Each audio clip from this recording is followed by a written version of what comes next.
Hey guys, welcome to my second part of the day. We're going to go ahead and start my face.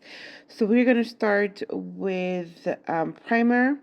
This primer has SPF 15. And what I'm going to do is dab. So I'm dabbing. I'm not rubbing. I'm going to dab. The reason why I dab is because I personally have found that it grips my foundation a little bit more better. Personally, it's a personal thing. Everybody finds their own ways when it comes to primers. So I'm going to go ahead and prime my face, make my foundation last longer. So this is my color palette, one of the many that I have. That's my main one. And we're going to start off with my eyes today. I did put a little primer on my eyes. So you can't really see it, so I'm going to go ahead and just start. So my eyes, we're going to start with the moonstone that I'm putting on that eyebrow. For those of you who keep asking, I keep forgetting to add on the colors that I actually use. So today I'm going to try to remember. So I believe that's moonstone that I'm doing my eyebrow on. And today we're going to do my makeup a little bit different. We're going to start off with the crease, which, if I'm not mistaken, it's, what is it called? Burnish bronze, I believe so. Burnish bronze. So I'm using an angle brush from the Mary Kay set, and I'm going to go ahead and put it on my crease. Now, right now, it's not going to be perfect because I am going to blend everything in the third step that I have coming up. So I'm just putting all over my crease. It's like a transitional color. For those of you who ask why I put a crease color, for me it's like a transitional color. So it helps my colors not look so cut. It's going to make them seem more blended. So with the flat brush, I'm going to put a base color. So I am big on layering my colors. I feel like if I layer them, the final color that I put on top will pop a little bit more. So it looks a little bit more brighter or whatever look I'm going for. So right now I am adding Dusty Rose as my base all over the bottom of my lid.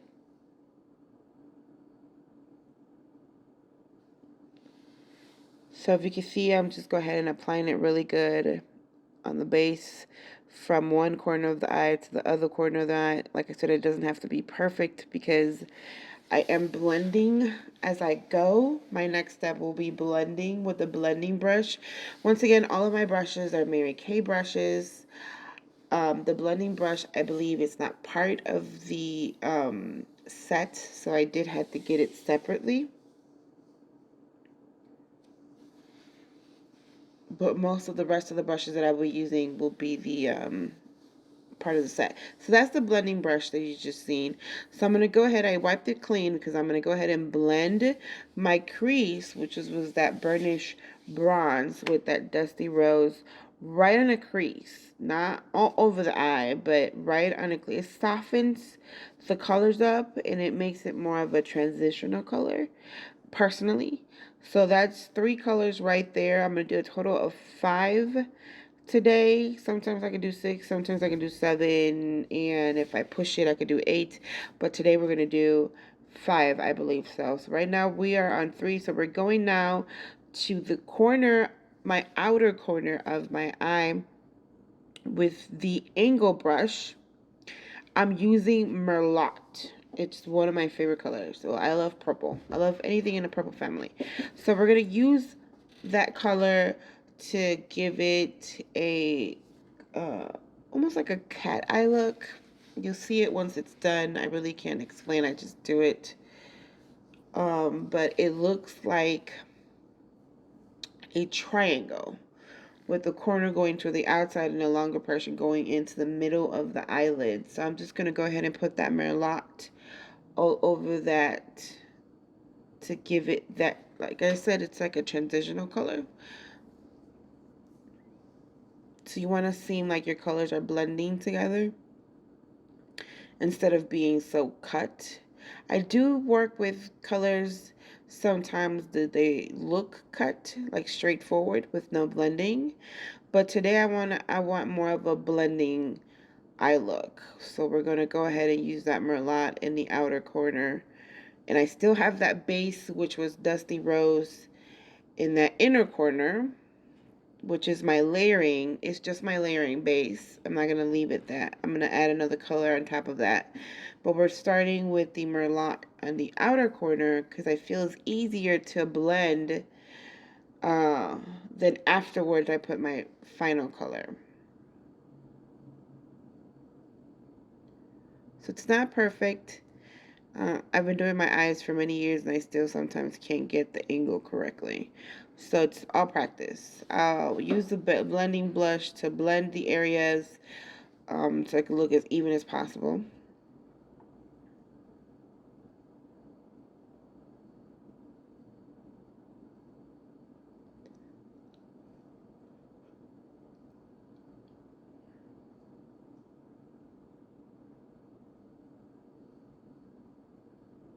And what you don't see that I do is that I get the color so I won't get so many residue on under my eyes. I grab the color and I tap it a little bit on my brush on the edge of either the table or my palette to get rid of the excess. Now, I don't do it for that color that I'm doing right now. So that one is the frozen, what is it called? Iris, I believe is the proper saying.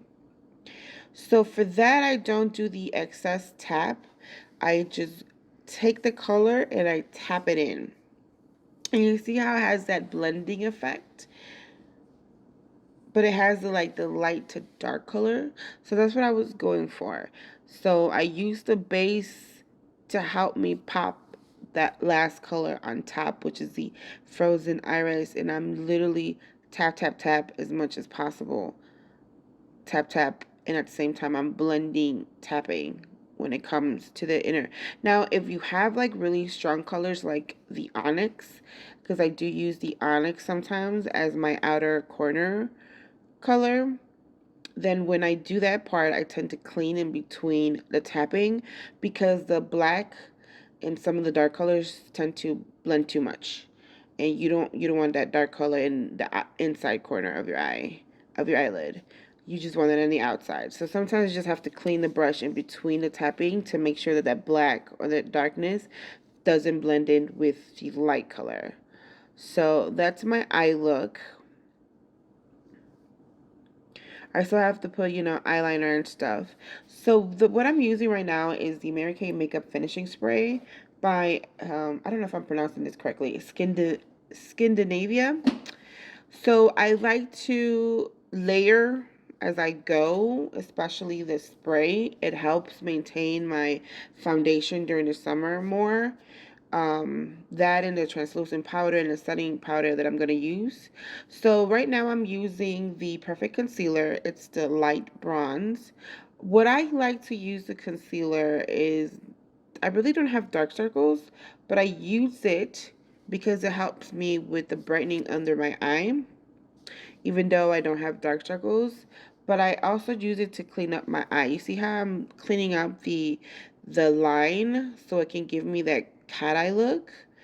And sometimes I can go really dramatic, sometimes I can just go normal. This is the in between, but I use the concealer as my guidance to do that clear line. I used to use a paper tape, but I've gotten really good to using this concealer wand to clean up.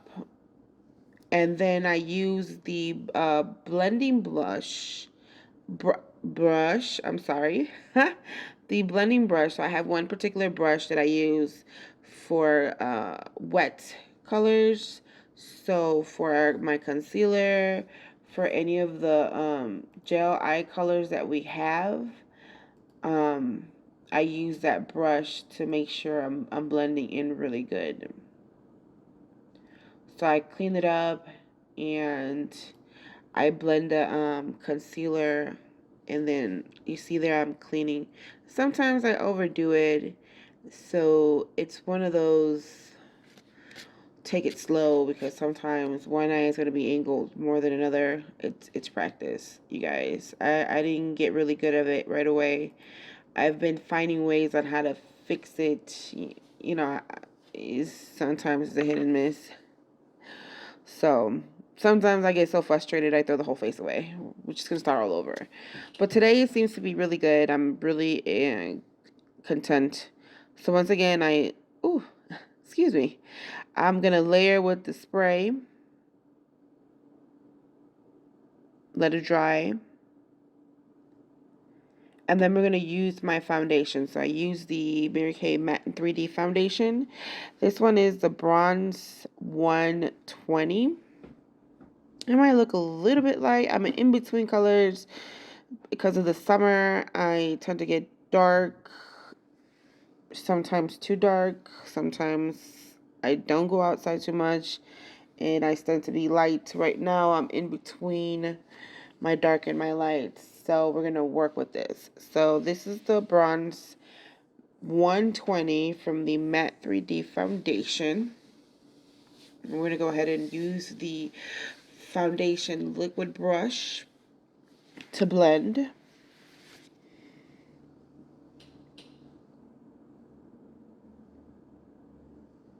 And make sure you're blending, blend. You're also blending through your baby hairs are at, the ears, and your neck. Because if your foundation is not perfectly, sometimes you might have to make sure that you don't look like you have a line where your foundation stops and your skin starts. So make sure you're blending throughout, and especially your neck as much as possible. I have like 80 different skin colors throughout my body. Like my hands don't match, my arms don't match, my legs don't match to the rest of my body. It's all different. So I try to at least match my neck to my face as much as I can. And then once again, I spray in the finishing spray. Personally, I feel like it helps me a little bit more maintain my foundation from sliding off after sweating, especially during the summer. Now, I don't really layer as much during the winter time because I don't sweat as much during the winter time. So I just tend to use a really good moisturizer during the winter time so my foundation doesn't crack. Because if your skin gets too dry underneath your foundation tends to crack. So during the summertime, I tend to layer to make sure it doesn't slide away. So right now what I'm going to do is I'm going to bake. For those of you who don't know what baking is to grab the translucent powder or any powder. Some people use the setting powders. Some people actually buy baking powder. It's called bake powder. It's for that. So I grab my oh, I can't remember the name of it. Sponge, I guess. And we're going to go ahead and tap it in. I don't get rid of it just yet. We're just going to tap all underneath my eye. And I'm going to do it in the places where I get a little bit extra more shine. So what that does, it helps you control your shine. It helps maintain and get a more smooth appearance on your foundation.